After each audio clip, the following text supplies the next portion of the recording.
What's up guys, Robin here, and in today's video I'm going to tell you why Naruto Storm Connections is going to be forgotten. And guys, I know most of you won't want to hear this, and even me, I hope that I'm wrong, and I hope CC2 follows what I'm going to say in this video. But the truth is, most fighting games end up following this same path. They get a lot of talk when they release, but a month or two later nobody cares anymore and they move on to the next thing.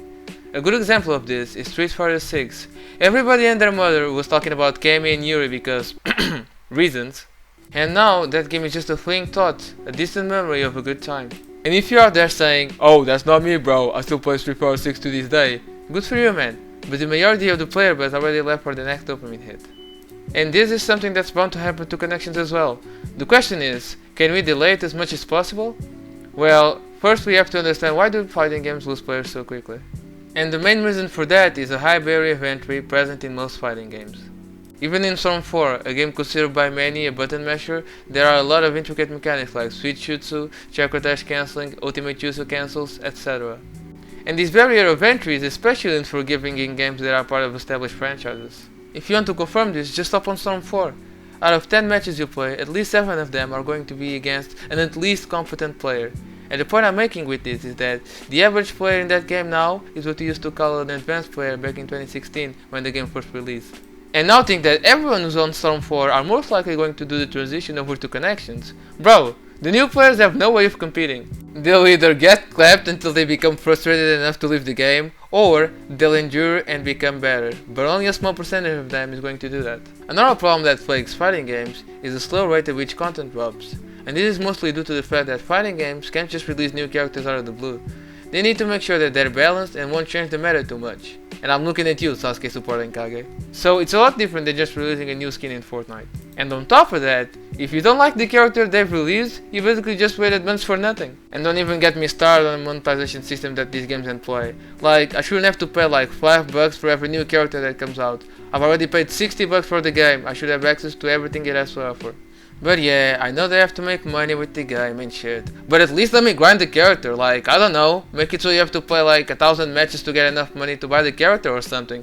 But the option to unlock it without paying should be there no matter what, even if I have to grind the game for an entire month. Something else that fighting games as a whole need to improve on is the single player content. Just the 10-hour campaign is not enough. And I know that the point of a fighting game is, you know, to fight your opponent, but this isn't the 90s anymore. Not everyone wants to just sweat it out and find out who's better. You or 11-year-old Tim, you just play this game all day. Sometimes you just want to relax and play your game offline without trying. And I know some of you are saying, "Oh, but Storm 4 had adventure mode." Bro, come on. That shit was like an hour and a half, and I'm sure 70% of you watching didn't even bother to check it out. Now that we know why most fighting games lose the majority of their player base in 2 weeks, let's see what Connections can do or is doing to mitigate their effect. The first thing that Connections is doing right is the introduction of simple controls, which is an emerging trend amongst fighting games since Street Fighter 6 also had its version of it. But it basically consists in a setting that allows you to do an entire combo by just holding the attack button. This is a step in the right direction to lower the barrier of entry, but it won't completely solve the problem, because casuals and new players are still going to be running into and destroyed by veteran players constantly. This issue can only be solved with a complete revamp of the rank system in Naruto, because the one used in Storm 4 is not cutting it anymore. I could go more in depth about what we could do to make a better ranking system in Connections, but this is just not the right video for that, so maybe in the future I can talk more about that. Now, when it comes to the frequency of new content into the game, that's something that can't really be changed that much. New characters need time to be made, and I completely understand that, but since this is going to be a live service game, I think they should release 1 or 2 skins every week or so, because the Naruto franchise has so many characters that they would have a lot of skin ideas and concepts. Plus, it would keep players coming back to the game to see if there's anything new they can buy. And in terms of monetization, I think that every skin that showed up in the anime should be able to be bought with in-game money. But if they end up doing some actual original skins, I wouldn't mind if those could only be bought with real money, as long as the price is reasonable. And when I say reasonable, I mean a skin shouldn't cost the same as a new DLC character.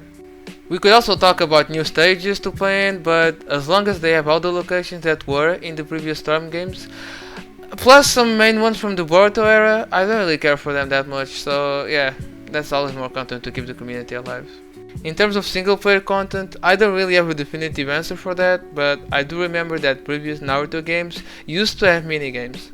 I particularly remember that in Naruto Ultimate Ninja 3, my first Naruto game by the way, there were a lot of fun minigames like the push-up competition against Rock Lee and the tree climbing competition, so yeah, maybe some connections could get some inspiration out of those. To finish this video, I just want to say that I didn't make this video to discourage anyone from buying the game. And I would even argue that this game has a bright future ahead, especially because it's related to one of the most famous manga ever created. You just need to take a look at stomr. I mean, the game has been out for 7 years and there are still a ton of people playing it, me included. All of this is to say that my only intention with this video was to highlight a trend that happens with fighting games. And to also tell the viewer to not expect Storm Connections to be the next big thing, because just like all other fighting games before it, it will be forgotten.